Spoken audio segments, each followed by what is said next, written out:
The Beef and Barnzy Show, brought to you by Bowlersmart.com, trusted by bowlers around the world since 2004. By Lightning Strikes Bowl, home of Bowlers Mart Pro Shop. By Platinum Ford, drive the difference. By Fire Lake Bowling Center, 24 state-of-the-art lanes. By True Grit Coatings, drive on our passion. By RotoGrip, king of them all. By 900 Global, striking worldwide.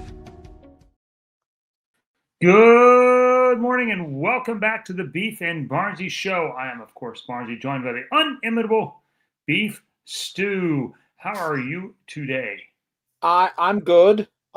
This is probably going to be our most unpopular show for a while. It's just me and you and no guests. So you'll never guess, guys, what we're going to talk about. Never guess. Bowling balls. We love us some balls. Got it. Here we go. Oh shit. Oh. So we have Hyperdrive Pearl coming. I am not really on track with the date, so let me just. I can look it up if you want, but we should be getting pretty close. I feel like it's Friday. Yeah, I believe it's 16th, maybe. Something rings a bell, but I'll look it up real quick. Oh, that's good. It doesn't tell me. Because we got a new website now. Oh, yeah.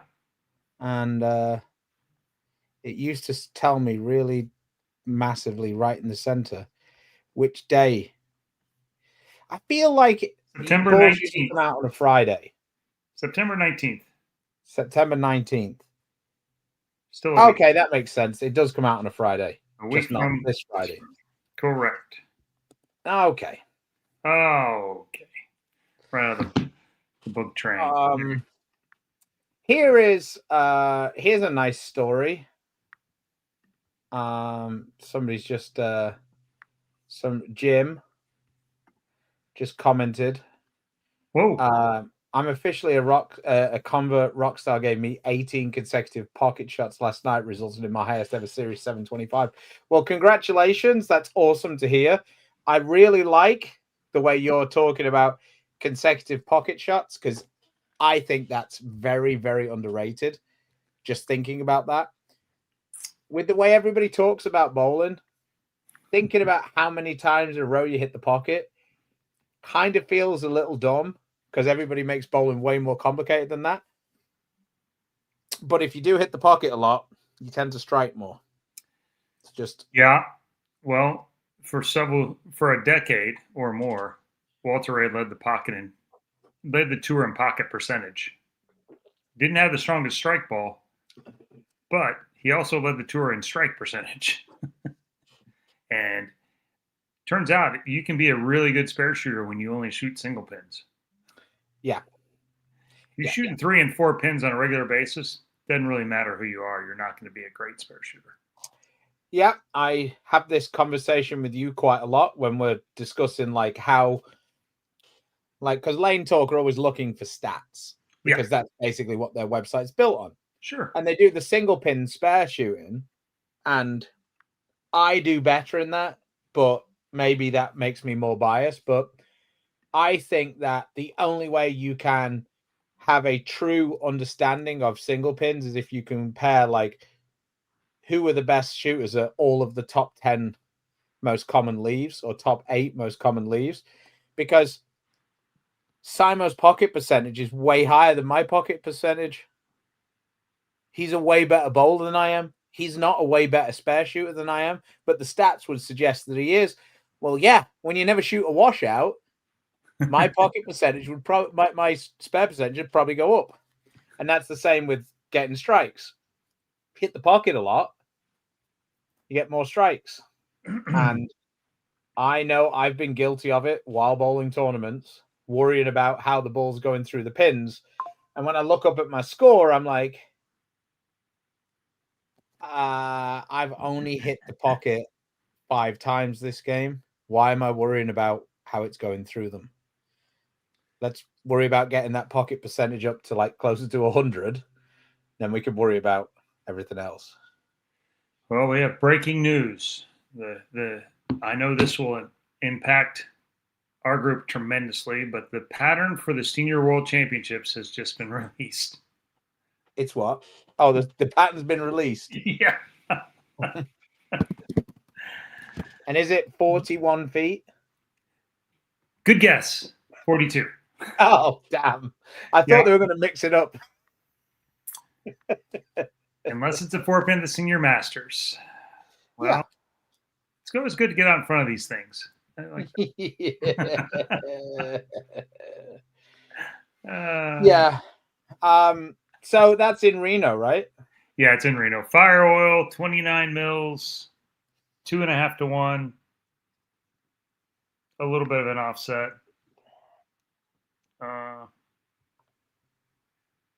It won't matter. We have Parker. He'll be playing the gutter. Well, you've also got Hess as well. He quite likes the stadium as well. Oh, yeah.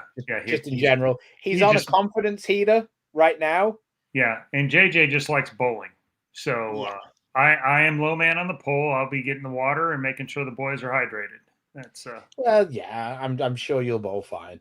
Do you that's fascinating. Like, if you were to ask me, I think that the carry in the stadium's quite good. Are you in that team, or are you? Yeah, I think that's why when I think about the place, I'm like, oh man, that place is tricky. It's hard. And then I go, well, I also have 3 Eagles there and led the Masters twice. So is it? Like, but when you strike a lot there. So you tell him, Adam. Not on the left, I'm not. But you are quite capable of playing to the right. I am. The gutter at the Reno is not quite the same as it is on the left, but I have done okay at the Masters doing that for a little while. You're still not as good as Pete Weber. I hate Reno. I fucking hate that place. I've only made the show there 4 times since it opened in '96. Fuck that place. Okay, that would literally be almost every single normal person's favorite bowling center ever. Yeah, right. Because he's only made the show there like 4 times. Yeah. So that's still my all-time favorite. It's a tough cross, but in the Masters you can stay on the same pair. Once you're on the same pair, then Well, I think the carry is really good there for the most part. Mm-hmm. I mean, when you're doing the right thing, your strike percentage goes off the charts. Now, when you do the wrong thing, it's quite punitive. Yeah, you do the 7-10, the 7-pin thing it's a lot there sometimes. So one person in our comments from the last show made the point that Norm Duke was the top seed at the Masters in 2022. So that completely disregarded mine and Nick's comments about the lane conditions really taken away from somebody like Norm Duke. So I went back and I looked, and Norm qualified 38th. So obviously didn't really bowl that well in qualifying. Like mismatch play. Bowled well enough. Yeah. And then he won all of his matches while staying on the same pair.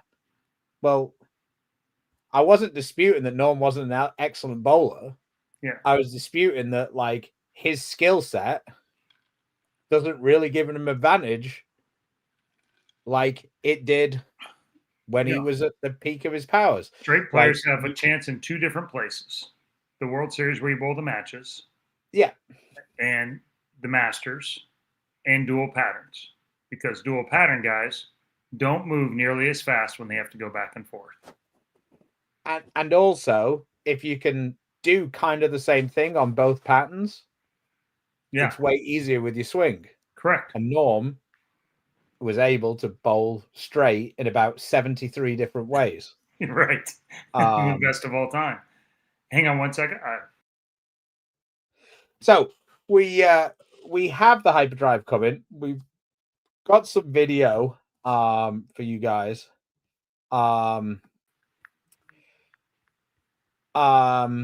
Thank you, Mr. G. Yeah, the long you win with Simo. Yeah, it was a fun tournament.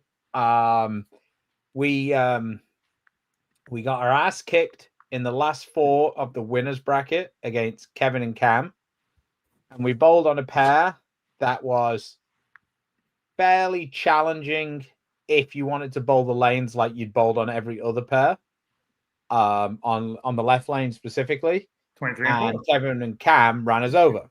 And then we hit that pair again because the bracket was a little bit messy. And to be fair, we had a lot of good breaks with the way the matches worked out. Like we went back on pairs we'd bowled on, and nobody had bowled on them since we'd bowled on them. It was very messy at the end of the event.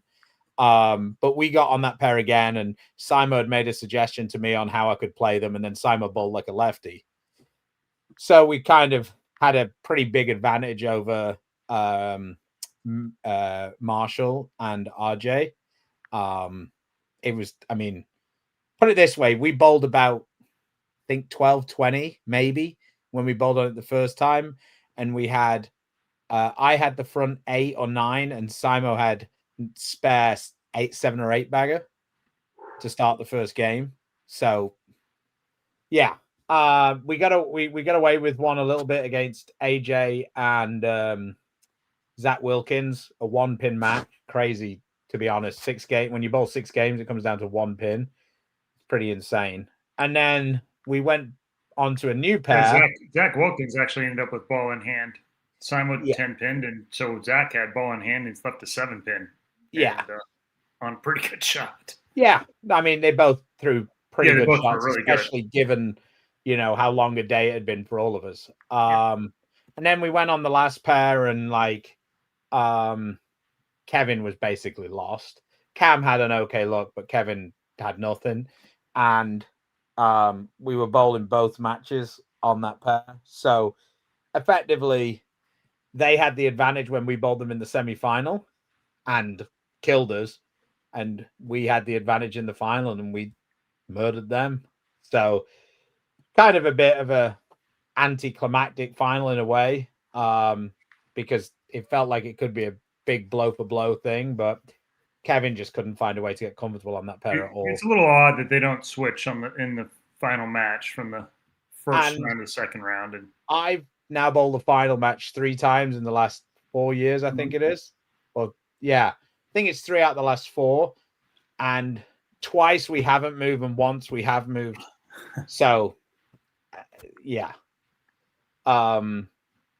it kind of is what it is. It's just a bit strange for the team who's the top seed. You give them the advantage, but then they get on a pair they don't like, and they have to bowl on it twice. So a little strange. Yeah, it's one of the few things that probably, I mean, that tournament's been around forever. It's been successful. There's not much you really need to change about it, but that would be a small. It impacts relatively few people, but it is the most important part of the tournament. Yeah. Yeah, David. Sorry. Yeah, he is. You're still there actually till tomorrow, yeah. right? Yeah, I leave tomorrow afternoon. So the old 44, it's 43 feet back in the day, but that was also for the balls started hooking no matter what. Out of bounds was actually out of bounds on the old Shark. So, I was about to say, Chris could play there. Mere mortals couldn't necessarily play there because and I don't know if I could anymore. It was very much straight up the lane, not I play somewhere right of second arrow, which is what most people consider to be playing outside. Yeah, you're playing 7-8, and if you got it up 7, it did not hit the head pin. Walter and I bowled each other one time when they were hard up in Delaware or Connecticut or someplace, and they were hard. Like they were hard from in. You couldn't get it right of the head pin at all, and so we just went to the right and ended up bowling each other on the show. But it's that we were just talking about the other day. It doesn't really happen anymore. The balls are so strong, and the rev rates are stronger too. But I can hook it on all 43-foot patterns now. I mean, the old 43 feels like it has to be like 48 to do what it used to do. To get that sort of wiggle on the ones you don't really crack it. Yeah. Otherwise, it just comes off at 8, 9, 10, no matter where you stand on the lane. So,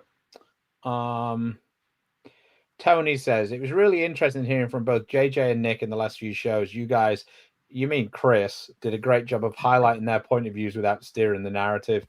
Yeah, I thought Chris did do a very good job of that, and it is sometimes very difficult to I guess replace your opinion you know, Yeah. because yeah, Been around a minute, have plenty of them, and we are a team never wrong. But in this case, I think the two guys we did have on are both smarter at doing their job than we are at doing their job. So, and I was about to say, and JJ might be smarter doing our job than we are right. at doing our job. I still compete against him. We're not saying that out loud yet. So he knows, and I know that he knows that I know, but Yeah. Yeah. It's yeah. That was the fun thing actually bowling with Simo. Because it was you kind of it's a little awkward when you bowl with somebody who, well, A is better than you, but B that you don't really ever bowl with. Because it's that really weird, like conversation sort of thing that you have with them. And like I feel like he felt a little strange, like, kind of, hey, that's probably not gonna work, right. and it was a couple of times we just sort of like chatted through a little bit of the lanes and like very much so like, hey, this lane isn't really coming off it as much. Well, what are you doing with it? Well, I'm throwing it a little slower. Yeah, that makes sense. Okay, maybe I'll try that or whatever. But it was nice bowling with somebody who was a really good bowler who had some of the same thoughts and skills that I have. Yeah. Whereas I don't get that very often. Like, it's not to say that his skills aren't better than mine. It's just he's using a lot of the same ideas, like with the speed or with the rotation and Speeds and stuff. shapes and those. When you guys are very similar in the fact that you both can push the ball through the first 30 feet of the lane exceptionally well when you want, and you use touch. It's just not banging on it every time, and you can play straight if you want. You can hook it if you want, and you both got some creativity to how you attack patterns, and so it gets hard to bowl with some people that don't see any of that. Oh, I was about to say, but once he goes on the other side of the lane, I'm like, I'm out. Yeah. That's why, from a versatility standpoint, he sets the bar at a different place. It does. It is very useful when you bowl those matches. When the lefties are using urethane, especially if you bowl a match against one lefty, like when we bowled against Gohagen. Yeah. I didn't need to say that to Anthony, but Anthony had basically decided that almost no matter what, he was going to play on the left side of the lane for the first game or two, because he just wanted to speed up George's issue. Yeah, because George bowled great the first game, and then as it went on, he was using an old Kentucky one, and it's super soft, and so it eventually got pushed. It was too early, and he didn't have really a one that came off of it. That was a ball down off of it. Yeah, and so the quicker you can make that transition. I saw the same thing when we bowled him, but we couldn't do anything about it. Yeah, you didn't. Like Ryan might have tried the backup thing. But even at that point, because we were getting killed by George, we were somewhat keeping up with Trey, even though he was bowling really good as well. But we couldn't. We had the knife in the gunfight. Yeah, and that was so that part of it was very useful for us. Jeremy, real quick, 73-4. Although there's some other contenders, but that's the one where the one lane hooks like it used to hook 6 more. Now it's not that much anymore, but it's that's not much fun. My tournament went to die on like 9 and 10, I think, this year, which is usually actually a pretty good pair. Normally down there good, but it hasn't been lately. Like since the new lanes, that pair is a lot trickier than it used to be. Yeah, went to die. 15, 16, 17, 18 used to be the best pairs. Not as much anymore. It's kind of all evened out. Yeah, that was in Connecticut. You're right. So I enjoyed that tournament. 2 RotoGrip bags, trying to sign a gem replacement, Hyperdrive EX or Ion Max.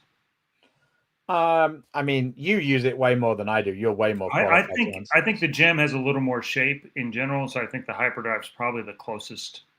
I think the Ion Max is probably the closest to a reality replacement. I mean, you are slicing it somewhat thin there, but the Hyperdrive has a little bit more shape than the gem, but that's the closest to a gem, in my opinion. I agree. I'm glad that you felt that way, because at least we're kind of seeing the same sort of deal. Yeah. I think the Ion Max is remarkably good at continuing, even though it looks like it wouldn't be. The white gives you the impression that it's really grinding up and getting out of the way. But if you can ignore the swirls and just watch shape, it's actually doing what you're wanting it to do. Yeah. Adam says, this is a fairly good question. I said, typically on shorter patterns beside urethane, what balls do you use? Ironically, for myself, in the last sort of 12, well, probably 2 years, I've been finding myself the shorter the pattern is, the less I've been using urethane. The urethanes have been really dominant for me when it's been like 38 to like 41. Those middle, really grindy, flat patterns where you have But on the shorter patterns, I've actually found the way they built them, the urethane actually made the lane way more difficult, because when I missed in a little bit, it would just go dead straight. And then I'd get it to the gutter and it would overbounce. So it was kind of like, yeah, it was like you fucked if you do and you fucked if you don't type of thing. Like a little too much angle. It felt like they were super cliffed. And then you miss in and then you've got nothing. So balls that I really like on shorter patterns, I kind of like smoother asymmetrical balls. The one ball that I didn't think I would like, but has been excellent for me on shorter patterns has actually been the physics blackout. Because it's quick enough that I can really tumble it end over end. Whereas for me, if I use the big ball, I can't really get it through the lane, through the, that middle part of the lane to get to the, the where the step is on the outside. So that one specifically has been really good for me. And then I really like Origin actually late on a few of the shorter patterns. Once the carry down happens with urethane, it's been very much the middle stronger balls. But on the fresh, which I assume since you're left-handed, Adam, you're kind of talking. That's where you can go back to the 2-inch pin balls, although those haven't been great for a while.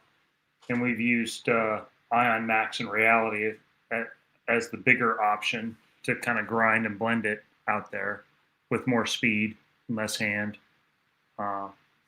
It's where Sean Rash has actually had a lot of success in the last few years throwing weak balls and really tumbling them. He has to get through part of game one until it starts to really carry down, and then from then on, he actually gets right of all the carry down and just kind of throws it uphill. It takes a little bit of a special skill set to do it, but ironically, if everything went away, he would actually lose some of his advantages. Exactly, yeah. Especially considering how outspoken he is against it. It's kind of ironic, really. Yeah. Any recommendations for Hallmark? I thought the Absolute rolled really well for me there the few times I'd been there. And then subsequently, when we went for the tournament, obviously Absolute isn't really a every day of the week ball anymore. Attention Star looked really good for me there. I feel like you need something that's a little cleaner. And I know you're saying Origin and Identity don't seem to be working well this fall. Like, yeah, I mean, those balls, for somebody like me, those balls both roll a little bit too early sometimes. It just feels like there might be some friction in the front. So you ball down to Ember would make some sense. Yeah. Shiny Cove. Yeah, apparently the Gremlin, those balls should fit in there. So, hey, Glenn, thank you. How would an exotic gen compared with Hyperdrive Pearl? Can they be in the same bag for house shot or too close? Hyperdrive or Hyperdrive? I'm thinking he's talking about the Hyperdrive Pearl because that's what we're talking about on the show. Yeah, the Pearl is way cleaner than the exotic gem. That was still a pretty big cover. But and then the actual Hyperdrive and obviously had more surface, so because it was Magic Gem that was dull as well. Yeah, the exotic gem for me was maybe the most responsive useless ball I've ever found, ever. Like in the history of ever, for a ball that wasn't like offensive, like ever. Yeah, but it just stood up so hard that when I moved left, I couldn't use it because it stood up so hard that it either went dead through the nose or got so forward for me. Yeah, that ball was just one of those balls that it wasn't like, the oil got on the cover and it didn't hook, or, all of the things that everybody complains about bad balls about. Yeah. It was just so responsive that it was just unusable. It was like the which was the one of the realities that got banned? The altered reality. Yeah. The altered reality was a little bit like that for me, but I could at least see a spot for it. The exotic gem was like the next step of like, oh my God, how much did that hook? Oh my God, how forward did that one get? So I think this hyperdrive is much more rounded than the exotic gem, or in fact the gremlin, and I talk about that in my review a little bit. We've got some video, we'll throw them up in just 1 second. Rick says he enjoys listening to talk about ball motion. He says he has a 16 pound.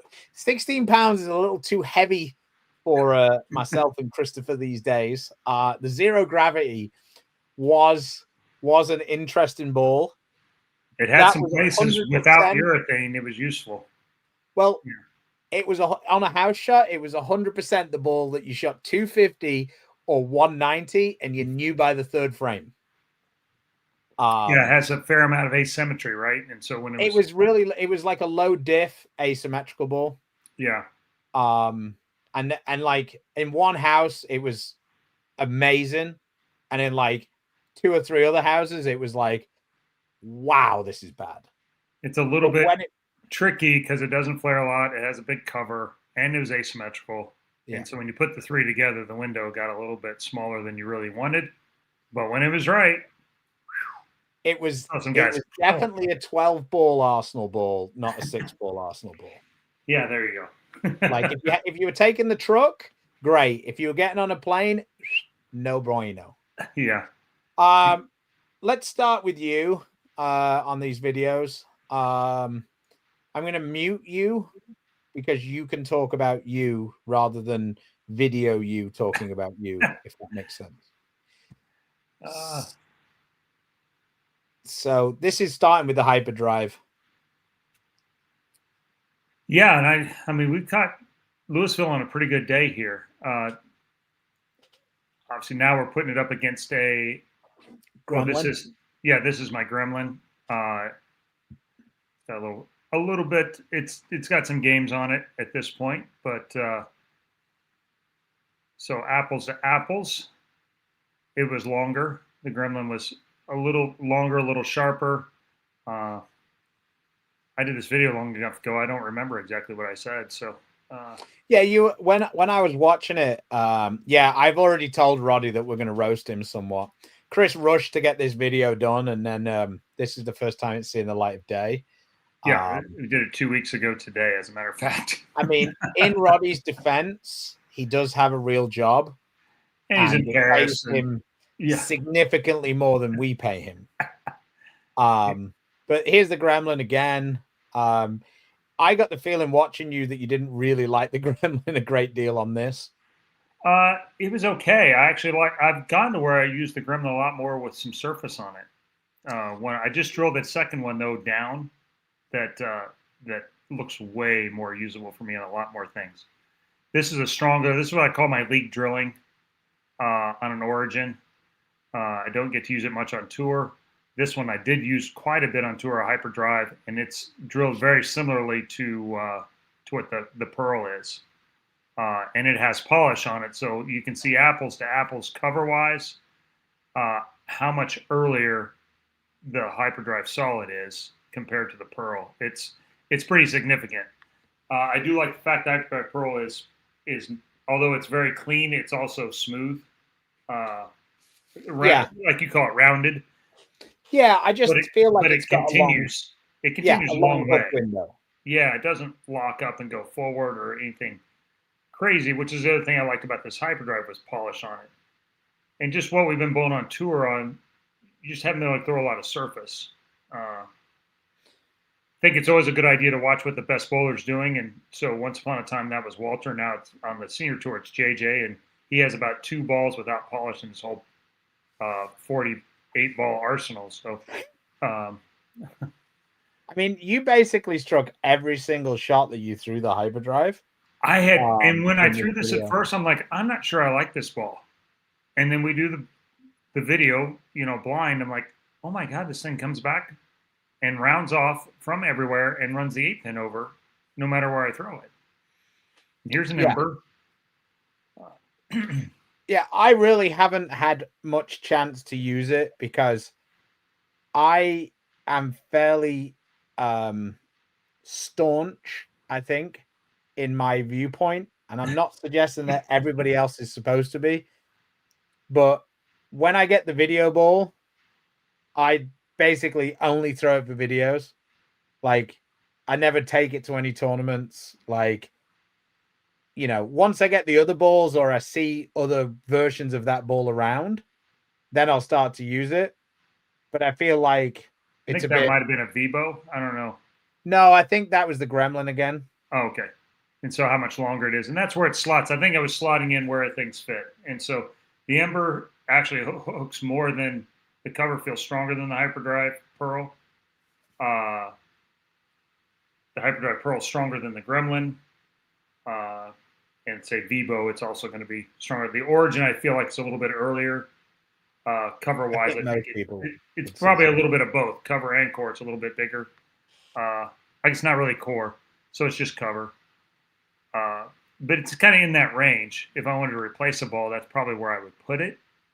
It is last, sorry. Somewhere around the Origin, but it just feels like it's cleaner. It's a little cleaner than the Origin is. Yeah, for me, it doesn't feel like it's going to burn up quite as much as the Origin. So I feel like on something easy, I think that those two balls could almost look a little on top of each other. Yeah. And then when you get on something that's a little flatter and you can there isn't the big amount of friction down the lane to save the fact that the Origins burn up a little bit. Right. I think that you'll probably see a bigger gap between the two balls, and vice versa. If there's a lot more oil, I could see the Hyperdrive kind of really skidding past the point at which you wanted it to pick up. Very complimentary on sports shots and very overlapping on house shots. Yes. Yeah. Yeah, that makes sense. I think that's probably. It's amazing with the way the lanes are and the way the balls are and the amount of oil, how much we don't realize, even though we can convince ourselves that the balls are burning up, because the balls are way closer. And I'm just saying, for an example, when we put out some of those 40 mil patterns and we, do a ball video on those, you can really see a big difference between the balls that you think are actually quite close together. And you can sort of begin to see the thought process of why we end up with 3 of these balls that a lot of the time we bowl feel like they're almost the same. And then you bowl on that much oil and you're like, holy shit, the Iron Max and the Hyperdrive are like night and day different. Yeah, they look miles apart sometimes, and then a lot of times on the house stuff, I can't. They're just burning up. Yeah. This is a really good question, Alex. Appreciate it. Hi, gents. With ball in the SBI line, would you suggest on a house shot when the fronts are going, have to get left and have recovery? I mean, that is a super common occurrence and age for lanes now, basically everywhere. Game 2 and Game 3. This is, depending on how much rev rate you have on your pair. I mean, it's the ones I'm using right now. I drilled the down Gremlin that I think is way better. This Hyperdrive Pearl we're talking about, I think has, it's a cleaner cover that gets through the front. I've had success with an Ember. I haven't seen as many of those around. Obviously, as a global brand, I don't see as many other people throw it. But those are kind of my 3 go-tos in that situation right now. Yeah, I think for me, one of the biggest misconceptions that I've really tried to get across to people, when you end up moving left on a house shot, a lot of the time you need to ball up because you're moving into so much under over, and there's so much oil in the middle, and it's kind of hard to. make people understand this until they really think about it. But a house shot, they only oil like 2/3 of the lane at most, because the outside boards just have almost no oil at all. Yeah. So, but the pattern total volume isn't really massively different a lot of the time to when we're bowling on like a sports shot where they oil almost 100% of the lane, like side to side, certainly. So, like the amount of more oil there is in the middle of the lane on a house shot than there is on a regular sports shot is just like wild. Like, so when you bowl on a sports shot and you kind of move left, you kind of need your ball to skid more because you've got to get you're taking a longer path. Like, just logically, if you hook it more, your ball covers more distance before it gets to the pocket. Like, you know, if you go dead straight, the lane's 60 feet, but once you start curving it, it's longer. And on a sports shot where there isn't as much oil, you need the ball to skid more. But conversely, on the house shot, when there's more oil there, you almost need it to pick up more. So this is where I find that the pearl asymmetricals, whichever one it feels like for your speed, really, really are useful. And why they're really good sellers for the companies, and why the companies like, I mean, RotoGrip alone has Gremlin, Attention Star, and Hyperdrive. Like, got a lot of balls in the same ish category. But they have that because that has become an option for a wide variety of people to be able to use. Whereas it used to be that everybody wanted that sort of like kind of low RG, kind of highish diff symmetrical ball, and they'd have 2 or 3 of those. Like when back in the day when I would use Brunswick balls, you know, we had multiple Infernos. Like as balls, we had, you know, zone balls. Yeah. Like there was most tons popular of those. cores of all time are lower RG, high flaring symmetricals that roll good for a huge volume of people. Like for guys who didn't have ball contracts, it wasn't, you know, weird at all to have like a solid zone, an Inferno, and a V2. Right. Like that just wasn't like weird. Now that would be like oddest thing in the world. I mean, I feel weird carrying a Rockstar and a Phase 2 a lot of the time for most of the things I bowl. Right. And I think some of that is the covers have gotten way closer to some extent, and the patterns have pushed, and the oils kind of pushed things together a little bit. Yeah, and I think the front part of the lane has just taken away those. Yeah, that's like, right. Patterns / surfaces / but yeah, I mean, the one thing urethane has taken away the bottom end of the bag. And made some of the top end of the bag not so useful either. I mean, that one ball fits both ends, and so we're just not making low end balls that like that zero gravity. That ball doesn't really exist right now. The code might be the closest thing we have.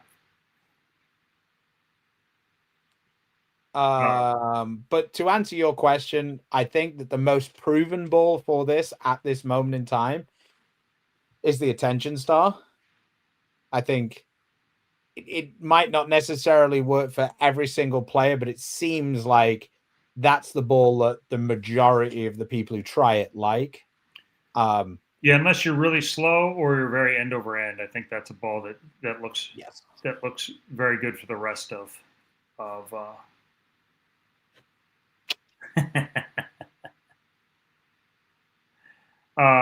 Danny says I got to use the Ember and Hyperdrive last night in league, and the Ember was much stronger in the back end of the lane.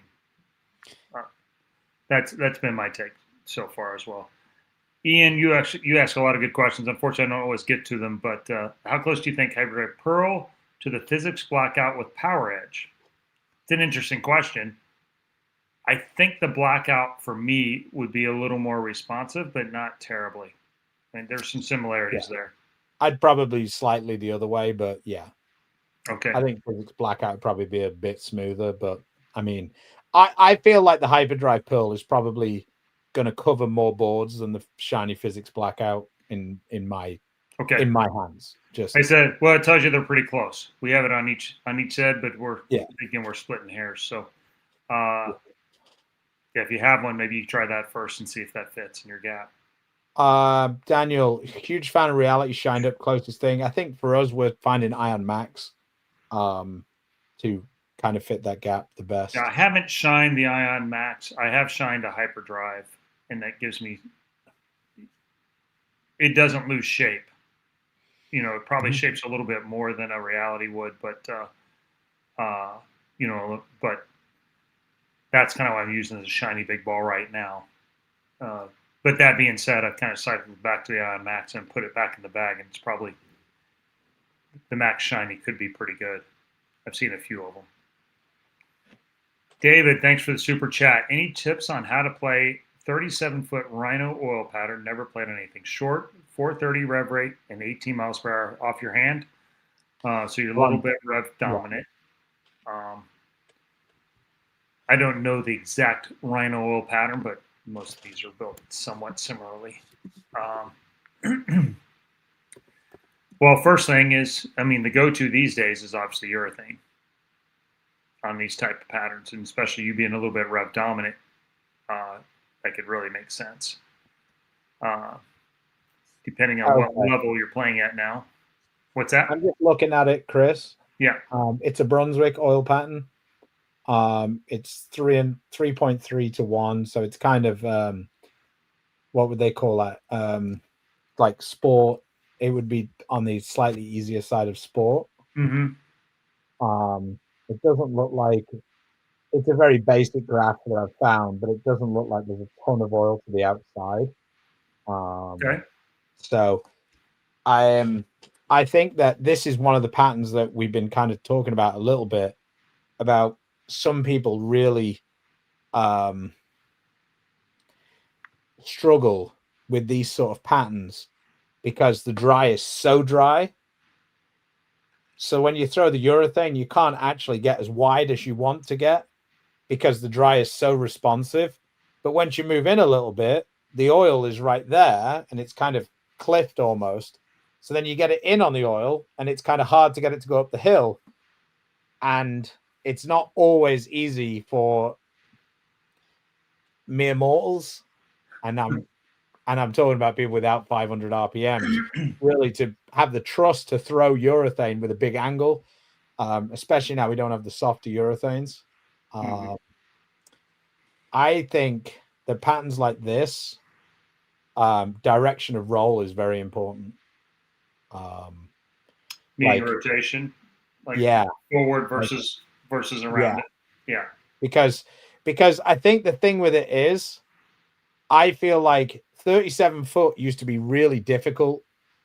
And a lot of the time now, 37 foot is almost playing like Cheetah used to play. Whereas you can be fairly confident that if you get it to the gutter, it's going to come off it. Especially with a 3.3 on a short pattern. That's a really high ratio for a shorter pattern. I mean, easier short patterns when they're 35 feet are like 2.3 to 1 or something. Well, they count the middle. Most of the time it's flat, and then they balance the numbers out, which means you're 4/5 to 1 on the gutter. Yeah, where the friction is. So, the things we used to do was urethane, or you take smaller cores with smoother covers, which there's not very many of. A Cove actually was a ball that would look good on this, I think.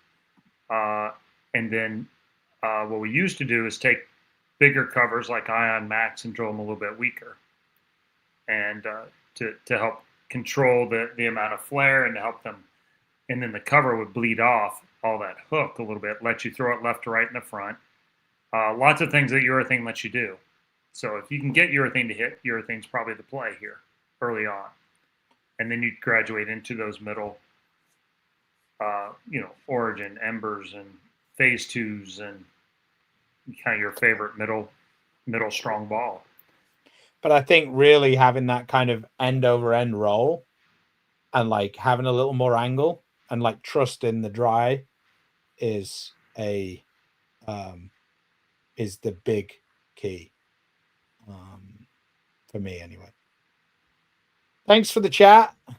It's a good call, actually. Thank you. But that is one of my bigger covers on a it's not a super small core, but it is a ball I did use that way exactly a lot on those kind of medium-ish, shortish patterns. It's a little too much for cheetah and wolf, but on the viperish, that 37 to 39 feet, 40 feet, that ball did come into play for me. Use a Jack 60 quite a bit on that kind of stuff. Sorry. No worries. Hey, David. Nice to see you again. The Hyperdrive has great carry for me. Do you think, for me, Hyperdrive Pearl will have similar carry, or will the Pearl cover stock take away from that?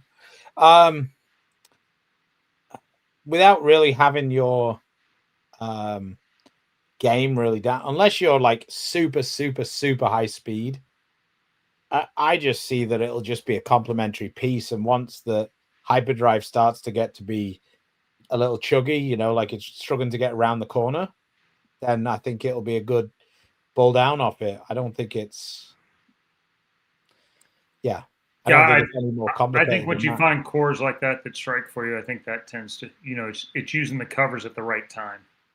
And when the Hyperdrive is good on the fresh and starts to get lazy, this Hyperdrive Pearl should be a pretty significant step off that and let you get through it and hopefully keep the same shape.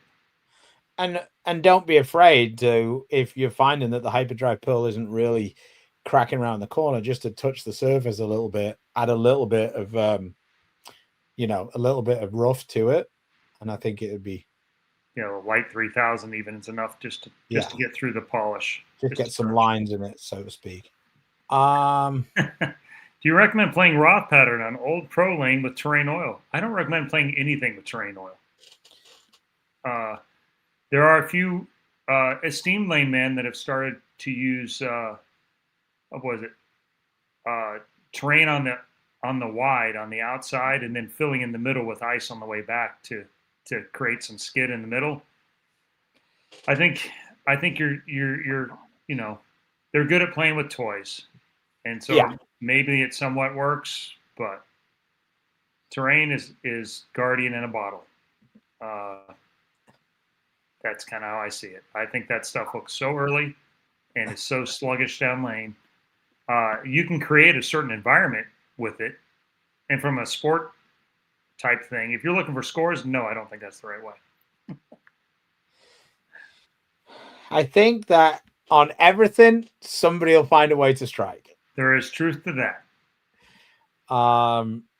Thomas, ball suggestions for speed dominant bowler on 2025 Petragia on high friction lanes. That's 45 footer. We just bowled on it at the senior TOC, and they made some modifications and made it a little bit more playable. But there is left to right there, and there's some play. But really, anytime you're bowling on a long pattern, speed's kind of the killer. You only have 15 feet from the end of the pattern to get your ball to get rolling forward and going through the pins and stop skidding. And you have to help it part way. But yeah, I think there's two things with this. Yeah. I think it depends on the scoring pace. For me, being a little bit speed dominant on those patterns is sometimes good, as long as you're okay at shutting your angle down and creating more hold. When the scores are lower, that's really good. Like, I think about watching Haugen bowl on some of those patterns. Like, he's obviously speed dominant because his rev rate's almost zero. Like, I mean, Mike is a fantastic bowler, but he isn't fantastic at getting the rev rate. No. But, like, he can really, like, when he has an advantage, most of the time it's on the longer pattern because he can kind of keep it really close to the head pin. He'll put it online from several different angles. Hyperdrive is probably one of those balls that has will play better. It's a bigger ball that can slow down a little bit on its own that still kicks, from in a little bit. If you can get a tension star to pick up enough.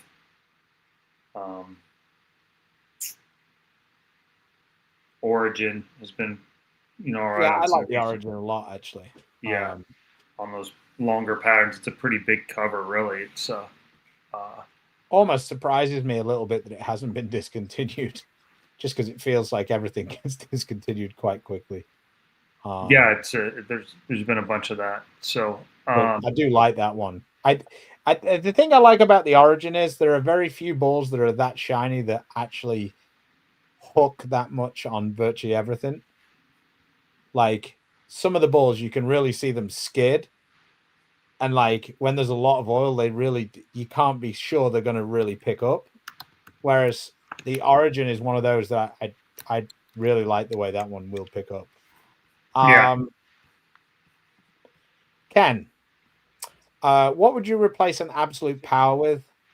This was my benchmark ball using an Origin now, but like the balls with surface. Rockstar is a step down from the Origin. I think there's one coming, but we can't say it yet. And we haven't thrown it, so we don't know for sure. But yeah, the XL was kind of your replacement for the Absolute Power, and now that's out of the line. So, yeah, I mean, I don't. Just for total transparency, I actually bowl league with Ken on Mondays. well, he'll see the new one then pretty soon. Yeah, and he's left-handed. Ken, I think the one you need to really focus on is your spare ball. But in fairness, if you get more strikes, you shoot less spares, so that also helps your spare game out. I do my best spare shooting on the first shot. Yes, exactly.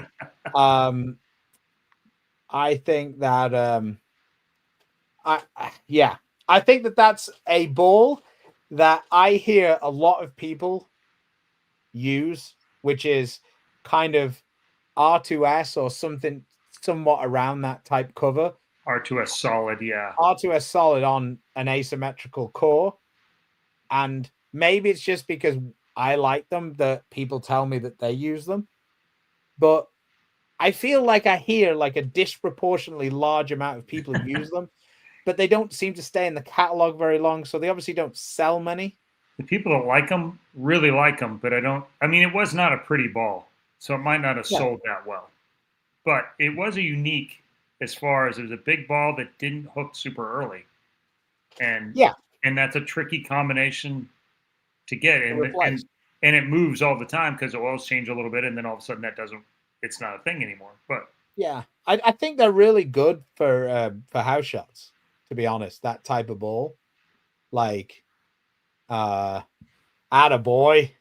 Good news. Getting a new spare ball too. Me too. My global one is done. Yeah. You are going on the Dom and Stu route. Missed 3 single pins. It's clearly the spare ball that's the problem. It must be the ball. I'm out. Dom had one tournament where he actually brought a spare ball with him. He didn't like it that much and it cracked.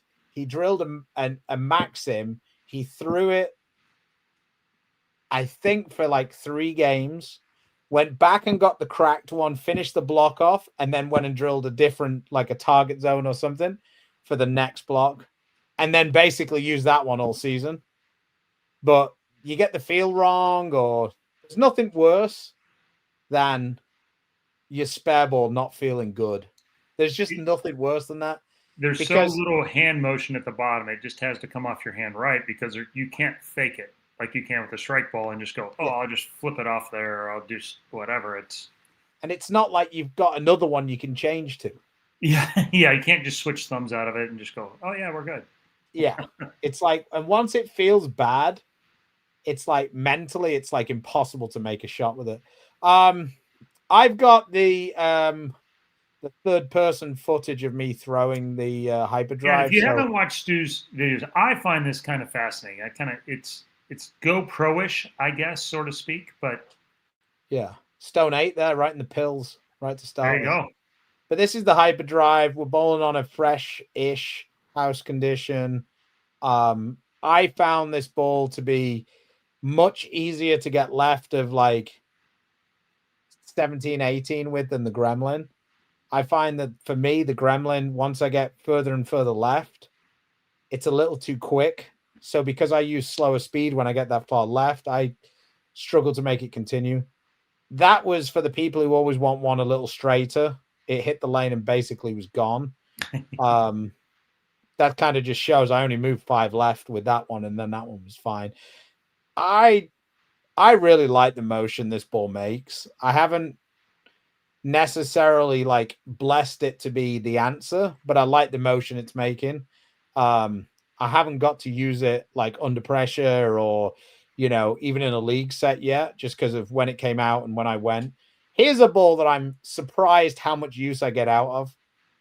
This new identity on this, it's clearly further down the lane, as you can see. That's the thing I like about this view. You can really see how the balls make the motion. That one, like I say, it's so much more responsive, that Gremlin. But if we just quickly back it up to Balmo's ball, if we watch this one go down the lane, just there is where it starts to make its move. Whereas if I watch this one, this one's going to be the hyperdrive right here. It's like there is where it starts to make its move. And it's a really subtle difference, and it's really hard to see with the camera behind. But I think it's much easier to see here on this view, because this ball goes, and then it's almost past the last rangefinder before it really starts to make its move. 2 to 3 feet difference in breakpoint, which is kind of the ideal, I think, that's an ideal stepping ball to ball to ball. If you can get 2 to 3 feet difference in breakpoint, you know, it's only a quarter of a second or whatever it is in real time, but that can be pretty significant as far as lanes transitioning in a ball down that doesn't completely change your angles and what you're doing and let you do that. So, oh my God, Rick is going down memory lane, sorting through cases of Wild Things, Blast Zones, Avalanche Pearls, Smoking Infernos. The only person I ever really saw strike a ton with a Smoking Inferno was Mika. Well, it's because he got the one. That was back when they first went to Mexico, and I think there were some issues ball to ball. He had a couple of them that hooked miles. And then you watch other people throw them, like, guys with rev rate 50 more than him couldn't have hooked it on a bet. And he had the one that he won a couple of times with the one. Yeah, it was really white, I think, as well. The one you know, and he has a unique skill set, so it's kind of hard to tell. But yeah, he said something about in Arsenal earlier about Jade Quantum Pearl and D2Z Green Pin, which I don't even that the red pin was one of the best balls in my of my career. Life. Yeah, that one still it's just still in the garage. That's how good that one was. And I never won a tournament with it, but and then a Sinister, and I don't even know what that is. Sinister's a RotoGrip ball. It was like white and yellow. Okay. I think that I was the only one who ever had any success with it in the continent of Europe.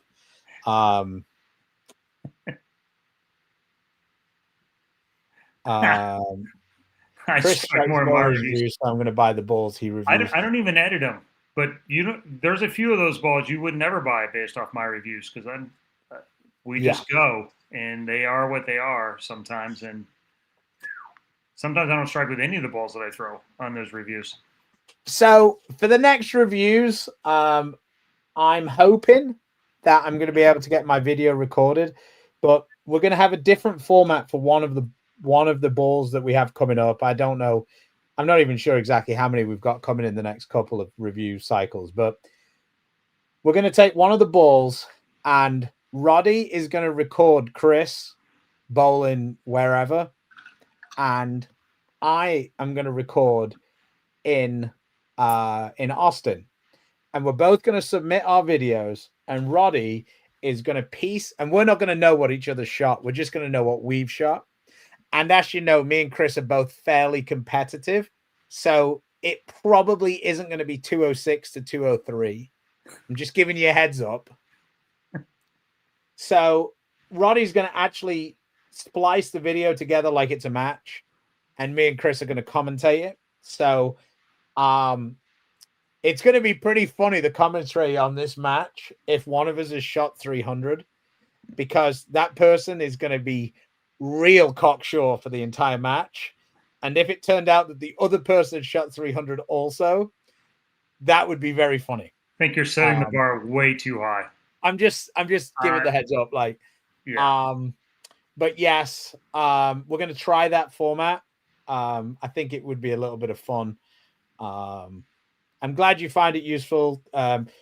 It should have been, we should have done it before. You've been paying storage fees for his bowling balls since 2010. They're very valuable. They're very expensive to you. I don't know how valuable they are at this point. Yeah, they've gone from being the cheapest balls possible at free to the most expensive balls possible after storage fees. Yeah, I mean there are people that pay a lot for some of these. Although 16-pound is a tough sell these days. Yeah. So this might be the question that we end the show on. Dan, can you provide any tips to keep my shoulders back and quiet? I tend to get too much movement and forward tilt, causing me to get too much on the side of the ball. Thanks. I think this is a bit like Alcoholics Anonymous. Admitting you have the problem is a very good start to solving it. You've obviously been listening to the show a lot because this is a lot what we preach. I'll go with mine because I feel like I have this issue more than Chris, but Chris has more experience on solving this issue, even though he doesn't do it as much as I do it.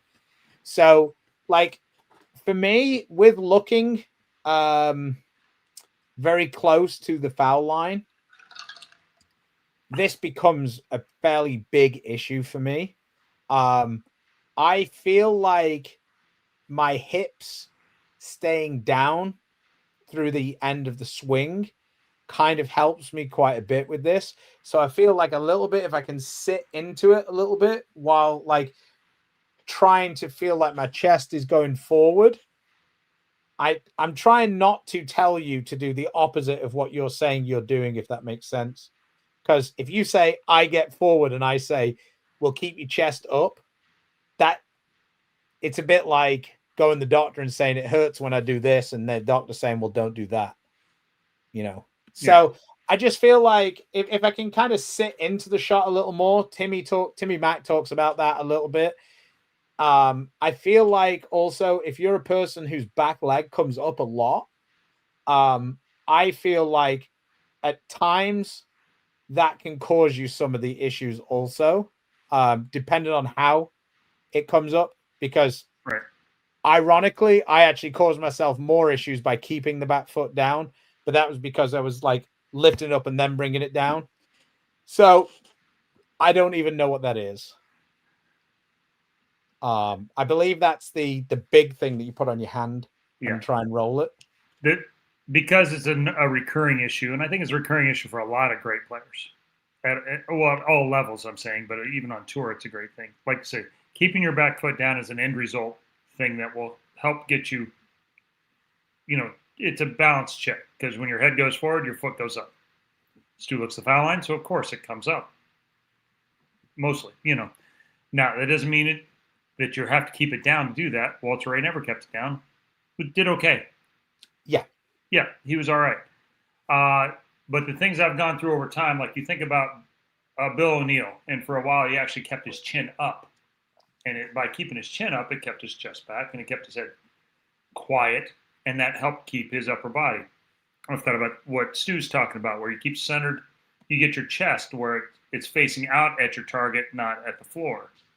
And then the other way is kind of keeping centered, where you either think about keeping your center of mass on your belt buckle, or even centered on your feet, where you're not getting up on your toes, because as you get forward, your weight rotates to the ball of your feet.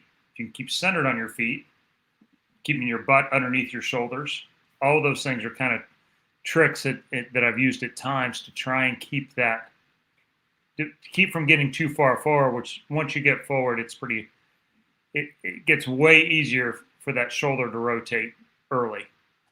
And there's guys that are excellent at doing it, and keeping the ball in line, but it's a hard thing to do. Yeah, I mean, I also think being very aware of where your knee is in relation to your head is. Mm-hmm. I know that sounds really strange, and it's probably one of those things that you should never think of when you're actually bowling. But when you're practicing, I think kind of every now and again, like throwing a shot and kind of looking and seeing that your knee's kind of ahead of you is kind of useful. Like if you're way over your front knee, your left knee, you're kind of you're in trouble. You're also putting a lot of stress on your knees as well doing that. Yeah.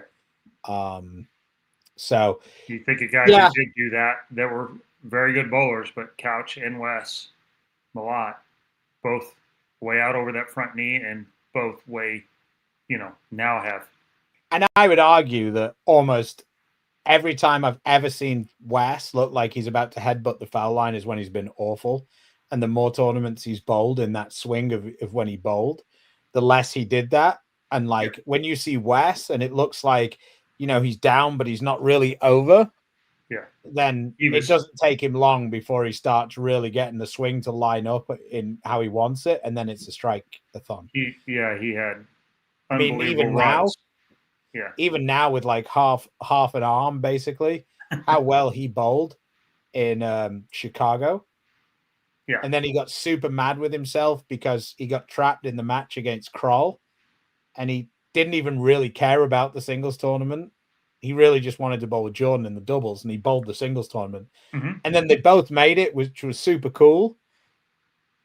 And in the hindsight for them, I don't know that Wes would say this, but I think if he hadn't made it, it would have been the best thing possible for him, because I'm fairly sure Jordan wouldn't have lost his match because he'd have been able to help Jordan. Right. And I'm fairly sure Wes wouldn't have hurt himself watching Jordan bowl a match. Right.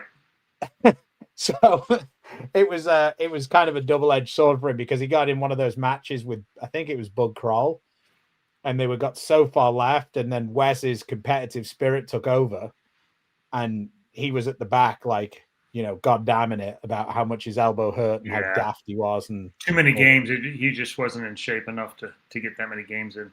Real quick, Tension Star a couple of months ago, would you recommend a Hyperdrive Pearl in a 6 or 8 ball bag, or are they too close?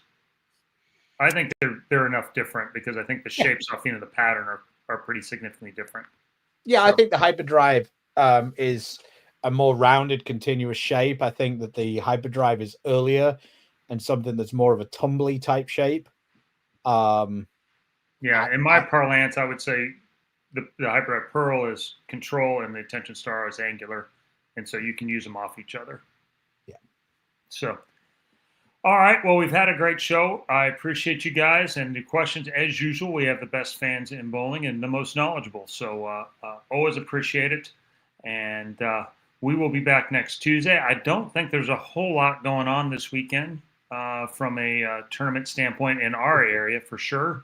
Brady's birthday party is going on this weekend, so I'm bang bang.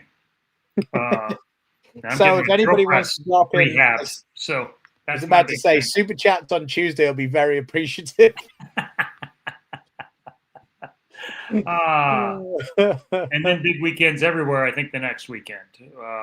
We have quite a few tournaments going on the weekend after. So, but we will be back Tuesday and either talking to each other, or we may have somebody smarter than us on again. So, but between now and then, enjoy your weekend. And if you would, please support the sponsors that support us. Storm, RotoGrip, Niner Global, Coolway, Bowler's Mark, Fire Lake Bowling Center, Lightning Strikes, and of course, Platinum 4. Till next time, stay safe, stay healthy.